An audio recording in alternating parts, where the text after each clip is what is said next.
이베스트 투자증권 연불리 염승환입니다. 지금 이베스트 투자증권 신규 계좌 개설하시면 즉시 주식상품권 1만원을 드리고 첫 거래하시면 제가 쓴 연불리 도서 함께 드리고 있으니 꼭 받아가세요.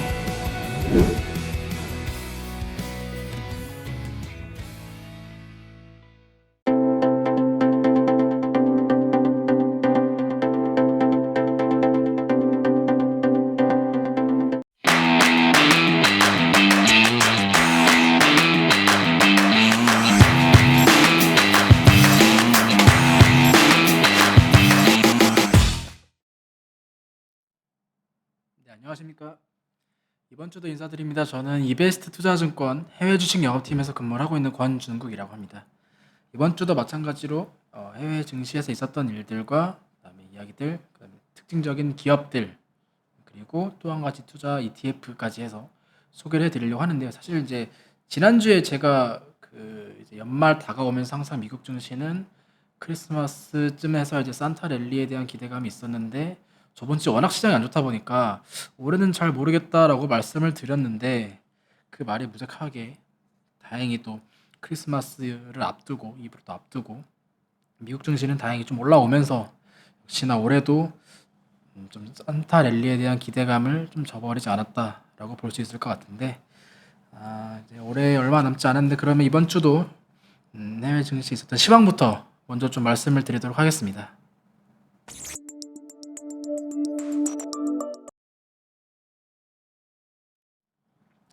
네, 이번 주도 미국 지수부터 말씀드리겠습니다. 다우 같은 경우에는 이번 주 1.65% 상승, S&P 500은 2.28% 상승, 나스닥은 3.19% 상승. 이번 주에 다행히 저번 주에 이제 시장이 오미크론발 그 경제 봉쇄 우려 그것도 있었고 전반적으로 시장이 좋지 못했는데 다행히 이번 주는 미국 증시가 좀 빠르게 반등을 하면서 모두 세 시장 모두 강하게 올라왔었고 특히나 나스닥 같은 경우에는 이제 테슬라라던가 마이크론 반도체 마이크론 이제 호실적 개별 기업들의 이제 호실적에 따라서 조금 더 세 시장 중에 가장 강하게 올라왔다라고 좀 정리를 할 수 있을 것 같습니다. 주요 섹터로 봤을 때는 이제 이번 주에 워낙 그 테슬라의 강세가 좀 눈에 띄다 보니까 자동차 섹터 가장 눈에 띄었던 것 같고 그다음에 에너지 그다음에 아무래도 이제 바이든이 재차 또다시 한번 오미크론으로 인해서 작년 3월과 같은 경제 봉쇄는 없을 것이다라고 다시 한번 언급을 하면서 그 호텔 레저 쪽 경제에 민감한 그런 업종들도 강한 모습을 보였던 것 같고 반도체도 역시 강한 모습을 보였던 것 같습니다. 이번 주에 제가 말씀드린 두 기업이 가장 좋은 수익률을 기록했던 것 같아요. 일단 테슬라 같은 경우에는 저번 주에 이제 테슬라는 시장도 그랬지만 특히 테슬라는 이제 일론 머스크가 세금 처리 문제 때문에 보유한 지분들을 계속적으로 매도를 하고 있었고 그러다 보니까 시장에서 아무래도 좀 큰 타격이 있었고 그 예상치보다도 사실 매도가 조금 더 나와서 주가가 좀 안 좋은 모습들을 보여주었는데 다행히 이번 주 같은 경우에는 그 일론 머스크의 주식 매도가 어느 정도 마무리되었다라고 발표가 되었었고 그 다음에 내년 차량에 대한 인도치 전망이 생각보다 조금 더 긍정적으로 발표가 되다 보니까 테슬라의 주가가 지금 연일 거의 3일 연속으로 굉장히 강하게 빠르게 반등을 하면서 또다시 $1,000를 넘어가는 모습들을 이번 주에 좀 보여주었던 것 같습니다. 그 다음에 이제 두 번째로 좋은 수익률을 기록했던 종목이 이제 마이크론이었습니다. 마이크론 같은 경우에는 장 마감 후에 실적 발표 있었고요. 견고한 실적, 생각보다 컨센보다 좋은 실적 발표하다 보니까 시간 외에서 장후 시간 애프터마켓에서부터 좀 강하게 올라왔었고 지금 3거래일 연속으로 굉장히 강한 모습들을 보여주었던 것 같습니다. 그러니까 반도체 사실 쇼티지 우려 때문에 반도체 기업들에 대한 주가가 한동안 좀 횡보하는 모습들을 보여주었는데 이제 보시다시피 10월 중순부터 해가지고 주가가 좀 반등하기 시작했었고 특히 마이크론 같은 경우는 내년에 이제 그 디램에 대한 피크에 대한 이야기도 저점에 대한 우려도 저점에 대한 분석도 제기되다 보니까 마이크론에 대한 긍정적인 이야기 뿐만 아니라 여타 반도체 보게 되면 엔비디아도 이번 주에 6.61% 저점에서 좀 반등하는 모습들 그리고 다행히 좀 보여주었고요.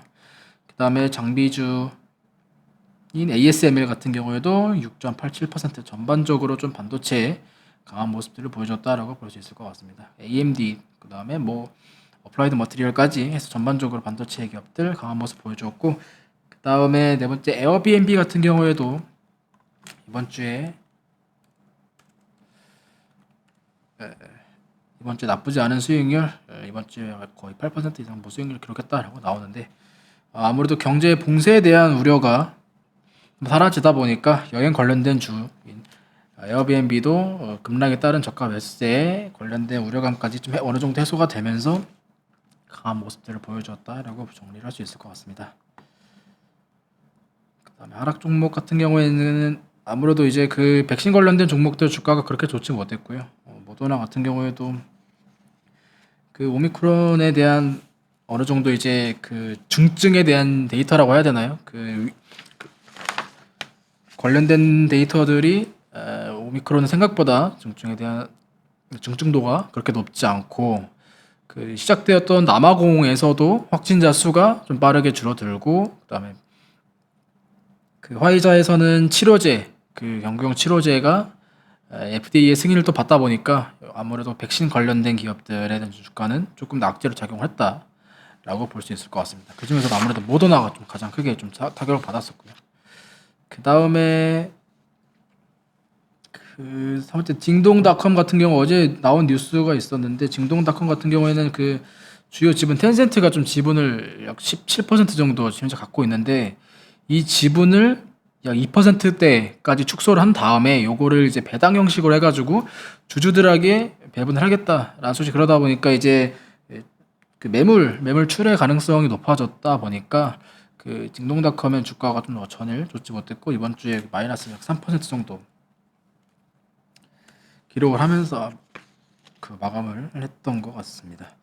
이 외에도 좀 특징적인 기업들 몇 개 소개해 드리게 되면, 나이키 같은 경우에도 이번 주에 실적 발표 있었고요. 중국 쪽에서 사실 실적에 대한 불확실성이나 뭐 경제 봉쇄에 대한 우려 뭐 이런 것 때문에 사실 전주 굉장히 주가 좋지 못했는데, 실적 발표 후에 좀 예상치보다는 특히 북미 지역, 캐나다, 미국의 북미 지역 판매가 예상치보다 좀 상회하면서 나이키의 주가도 이번 주에 좀 올라오면서 마감을 했던 것 같고요. 그다음에 배당주로 또 인기가 있는 AT&T 같은 경우에도 이번 주에 좀 굉장히 좋은 수익률 기록을 했던 것 같습니다. 아무래도 워낙 주가가 좀 많이 빠져 있고, 그러다 보니 배당 수익률이 거의 8%, 7% 이상 뭐 상회하는 뭐 9%까지 찍었다고 하는데, 그렇다 보니까 이 배당에 대한 기대감들, 그리고 워낙 많이 빠져 있다 보니까 좀 저평가되어 있다라는 이야기들 때문에 이번 주에 AT&T가 좀 한 주 동안 좀 반등을 하는 모습들을 좀 보여주었던 것 같습니다. 그리고 어제 또 이번 주에 그 친환경 관련된 자동차들도 좀 자동차뿐만 아니라 뭐 충전소까지 해가지고 좀 전반적으로 좀 주가가 많이 왔다 갔다 하는 모습들을 보여줬는데, 그 미국의 주요, 지난번에 한번 제가 소개드렸었는데 주요 정치 분쟁이라고 해야 되나요? 민주당과 공화당이 지금 대립하고 있는 법안 중에 하나가 이제 사회주출 법안이라고 해가지고 뭐 인프라부터 해서 전반적으로 지금 미국에 들어가고 있는 거의 1조, 2조, 3조 뭐 이 정도 굉장히 큰 규모의 지금 법안이 계속 지금 계류가 되고 있는데, 의회에서 이 부분이 이제 또다시 그 민주당 쪽에서 반대 막 이런 이야기가 나오다 보니까 이제 친환경 쪽에 들어가는 사실 이제 비용 배분도 있는데, 그 부분 때문에 관련된 기업들의 주가가 좀 굉장히 좀 출렁였던 것 같습니다. 리비안도 그랬었고, 뭐 루시드, 그 다음에 충전소인 뭐 차지 포인트도 그랬고, 태양광인 뭐 썬파워라던가 뭐 그런 기업들 전반적으로 조금 변동성 큰 모습들을 보여줬던 것 같고요. 그 다음에 어제 오랜만에 좀 니콜라, 한동안 또 인기 있었다가 주가 워낙 많이 빠져있다 보니까 사실 이제 뭐 거의 좀 약간 잊혀져가는 그런 느낌이었는데, 저점에서 어제 같은 경우에는 이제 처음으로 드디어 차량이 인도가 되었다라는 소식 때문에 아무래도 저점에서 좀 강하게 올라왔는데, 뭐 그렇다고 해서 니콜라의 추세가 돌아섰다라고 보기는 조금 어려울 것 같고, 아직은 뭐 그런 상황이다라고 좀 정리를 할 수 있을 것 같습니다. 미국 기업들 좀 몇 가지 주요 내용들, 이번 주는 좀 기업 위주로 좀 나오다 보니까 관련된 내용들 좀 소개해 드렸었고요. 그다음에 중국도 간단하게 말씀을 드리겠습니다. 중국 같은 경우에는 이번 주 중국 상해 0.3% 상승, 그다음에 심천은 거의 보합 0.02% 하락, 그다음에 홍콩항생은 보합에서 이번 주 중국 중화권 증시는 좀 보합 쪽에서 움직였다라고 볼 수 있을 것 같습니다.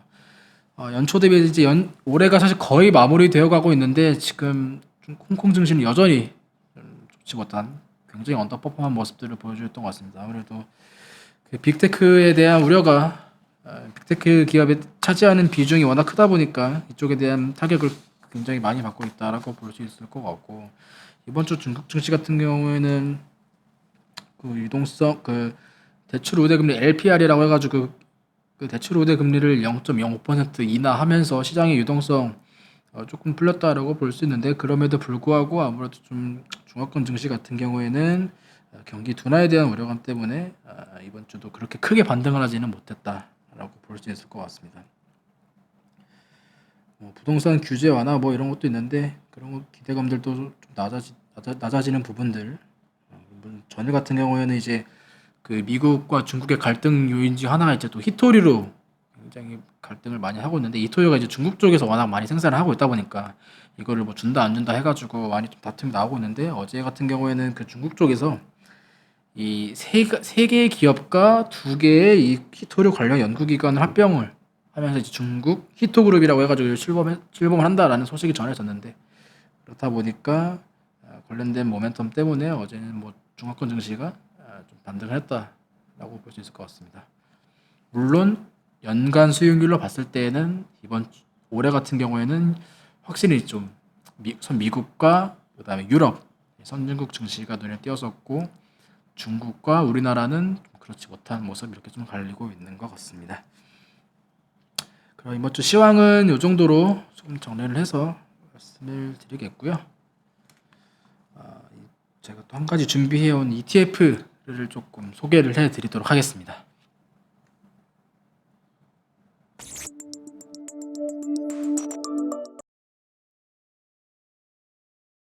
이번 주는 자사주 매입과 관련된 이야기를 조금 해보려고 합니다.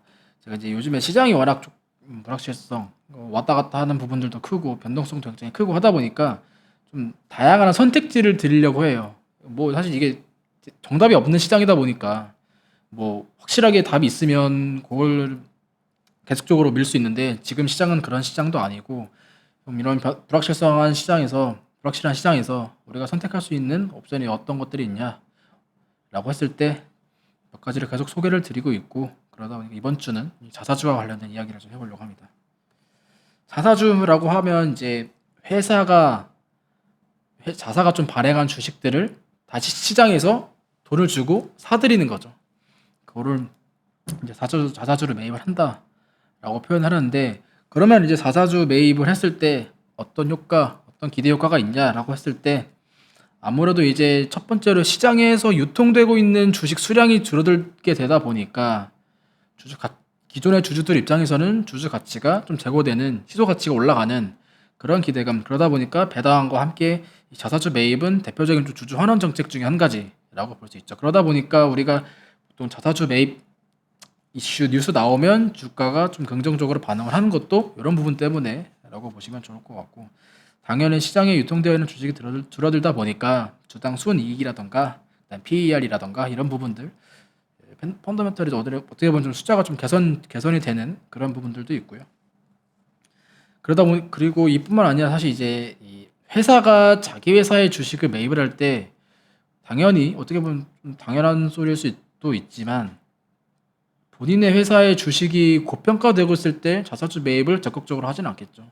그러다 보니까 시장에서는 회사가 자사주를 매입을 한다? 그러면 회사에서도 지금 본인들의 회사의 주식을 좀 저평가한다라고 좀 해석을 한다라고 볼 수 있을 것 같아요. 그러다 보니까 이 자사주 매입을 호재로 받아들이는 경향도 있고요.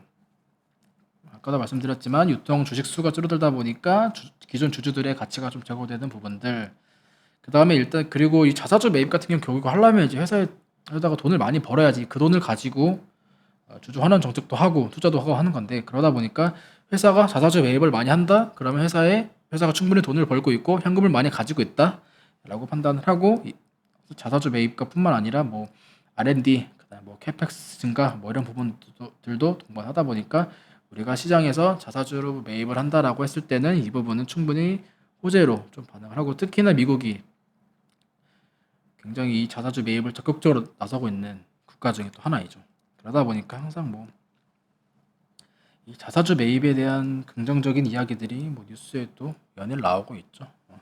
애플 굉장히 많이 자사주 매입하는 걸로 유명하고 AMD도 사실 올해 이제 오랜만에 자사주 매입하면서 확실히 또 긍정적인 전망치들에 대해서 또 우리가 좋게 볼 수도 있을 것 같고 관련된 ETF들 수익률도 혹시 나쁘지 않다 보니까 좀 소개를 해드릴 거고 내년에도 올해도 그렇지만 내년에도 이 자사주 매입은 또 이어질 것이다. 미국 증시가요. 그러다 보니까 그러면 이 자사주와 관련된 투자는 우리가 또 어떻게 할 수 있을까라고 하는 차원에서 ETF 관련된 ETF를 제가 좀 소개를 해드렸습니다. 이 부분은 이제 우리나라에는 없죠. 우리나라인 자사주 매입과 관련된 투자 상품이 사실 없고 자사주 매입 환경 자체도 확실히 좀 우리나라가 미국보다 좀 덜하기도 하고 하다 보니까 해외 주식을 통해서 우리가 또 선택할 수 있는 옵션 중에 하나가 이 자사주 매입과 관련된 ETF다라고 보시면 좋을 것 같습니다. 이 대표적인 ETF PKW라고 해서 지난 1년 동안 이제 최근 1년 동안 발행 주식 수를 5% 이상 감소를 한 대표적인 미국 기업들에 투자를 하는 ETF다. 그러니까 단편적으로 자사주 매입을 많이 하는 미국 기업에 투자를 한다라고 보시면 될 것 같습니다. 100개 조금 넘는 기업들에 투자를 하고 있고 이 ETF가 사실 이제 이 테마가 우리나라 입장에서는 이제 뭐 자사주의 환경이 그렇게 알려져 있지 않다 보니까 좀 생소하실 수 있지만 미국에서는 이 ETF가 약 2006년부터니까 굉장히 오랜 기간 꾸준하게 운영이 되고 있는 상품이고 규모도 역시 좀 적지 않은 그런 규모다라고 보시면 좋을 것 같습니다. 물론 이제 낮은 배당 그다음에 운영 보수가 조금 높은 점은 좀 특징적으로 봐야 될 것 같고요. 섹터는 이제 좀 고르게 들어가 있다라고 보시면 좋을 것 같습니다. 뭐 금융 쪽, 그다음에 IT, 헬스케어 전반적으로 조금 고르게 섹터를 담고 있다라고 볼 수 있을 것 같고 이 유사하게 운영되는 ETF 중에 이제 비교할 수 있는 ETF 중에 IPKW라고 해가지고 이 ETF도 자사주 매입 관련된 ETF인데 두 가지의 차이는 이제 PKW는 미국 기업 위주로 담겨져 있다라고 볼 수 있을 것 같고 IPKW는 이제 미국 제외한 좀 여러 나라 국가, 뭐 영국, 일본 주요 선진국들의 자사주 매입과 관련된 기업들이 투자를 하고 있다라는 점이 좀 차이가 있고 그러다 보니까 사실 올해는 이제 유난히 또 좀 눈에 띄게 미국 증시가 강세를 보였다 보니까 PKW의 수익률이 좀 아웃퍼폼했다라고 보시면 좋을 것 같습니다. 그럼 이 ETF의 이제 리밸런싱 같은 경우 이제 매년 1월 같은 경우에 이제 펀드 지수 전반적으로 아예 재구성을 하게 되고 분기별로 147 10월에 분기별로 이 종목들의 비중 이런 것들을 재조정을 한다라고 볼 수 있을 것 같습니다. 왜냐하면 이제 이 기업들의 자사주 매입과 관련된 내용도 계속적으로 좀 트래킹을 해야 되기 때문에 적극적으로 리밸런싱에 나서고 있다라고 보시면 될 것 같습니다. 주요 기업들 어떤 기업들이 좀 주요 담겨져 있나라고 했을 때 일단 우리에게 익숙한 기업들로 보게 되면 이제 프린터랑 노트북으로 유명한 이제 HP나 IT 소프트웨어 오라클, 그다음에 뭐 인텔, 뭐 이베이 이런 기업들은 이제 우리가 좀 눈에 띄는 우리가 좀 알만한 그런 기업들이라고 볼 수 있을 것 같고 그다음에 가장 많은 비중을 차지하고 있는 이 포티넷 같은 경우에는 IT 보안, 사이버 보안 이런 관련된 기업이다라고 볼 수 있을 것 같습니다. 그다음에 뭐 헬스케어 쪽에서는 이제 뭐 맥케슨이나 뭐 바이오젠 이런 기업들, 그다음에 금융 쪽에서는 이제 그 AMP나 올 같은 뭐 보험회사 이런 기업들, 그다음에 케이블 업체인 차터 커뮤니케이션 이런 기업들 전반적으로 섹터로 봤을 때는 고른 섹터. 그냥 봤을 때는 사실 이제 이 기업들의 공통점이 뭐냐라고 할 수 있는 기업들이 담겨져 있고 어떠한 기업의 비중도 사실 그렇게 크진 않아요. 뭐 포티넷 같은 경우에 많은 비중을 차지하고 있다라고 해도 뭐 5% 내외니까 뭐 기업들의 비중도 고르게 담겨져 있고 섹터도 고르고 뭐 그냥 봤을 때는 공통점이 없다라고 할 수 있지만 이 기업들은 자사주 매입으로 필터링이 된 기업들이다. 그러다 보니까 확실히 좀 시장이 불확실할 때 이 눈에 띄는 호재가 있는 기업들을 담겨져 있는 ETF, 이 PKW는 또 우리가 선택할 수 있는, 이런 시장에서 선택할 수 있는 한 가지 옵션이다 라고 보시면 좋을 것 같습니다. 그러다 보니까 이게 뭐 무조건 시장을 이긴다, 이게 정답이다 라고 할 수는 없지만, 우리가 또 많은 선택지를 가지고 있으면 우리가 투자하는데 또 조금 더 고민을 덜 수 있겠죠. 그래서 이번 주에는 그 증시의 주된 호재 요인 중에 한 가지인 자사주 매입과 관련된 이야기, 그 다음에 관련된 투자할 수 있는 ETF인 PKW, 그리고 그 안에 있는 기업들까지 좀 정리를 해서 소개를 드렸습니다. 이제 올해가 마무리되어 가고 있는데, 시장은 뭐 사실 그런 거랑 그렇게까지 뭐 연관성 있는 것 같진 않고, 물론 이제 이번 주 미국 증시는 좀 반등을 하는 모습에서 좀 한숨을 돌리고 있긴 하지만, 여전히 좀 시장은 여전히 좀 불확실하다라는 상황 속에서 우리가 놓여져 있는데, 매주 제가 드리는 옵션들은 사실 이제 국내 주식만 투자했을 때는 선뜻 우리가 가져가기 쉽지 않은 그런 기업들, 그런 투자, 그런 ETF들인데, 또 해외 주식, 해외 증시를 투자했을 때 우리가 가져갈 수 있는 옵션들이다 보니까 이런 것들에 좀 관심을 가져보시면 좋지 않을까라고 해가지고 제가 준비를 와서 소개를 해드리는 거니까 투자하시는데 좀 참고해 주셨으면 좋겠습니다. 그럼 이번 주도 이제 해외 증시와 관련된 이야기들, 기업들, 특징주들, 그 다음에 자사주 매입 ETF까지 소개를 드렸습니다. 저는 그러면 다음 주에 또 인사를 드리도록 하겠습니다. 지금까지 이베스트 투자증권 해외 주식 영업팀 권준국이었습니다. 감사합니다.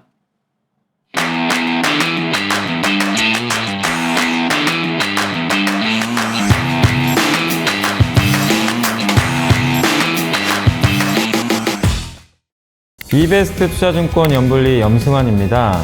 지금 이베스트 투자증권 신규 계좌 개설하시면 현금처럼 쓸 수 있는 주식 상품권 1만 원을 드립니다.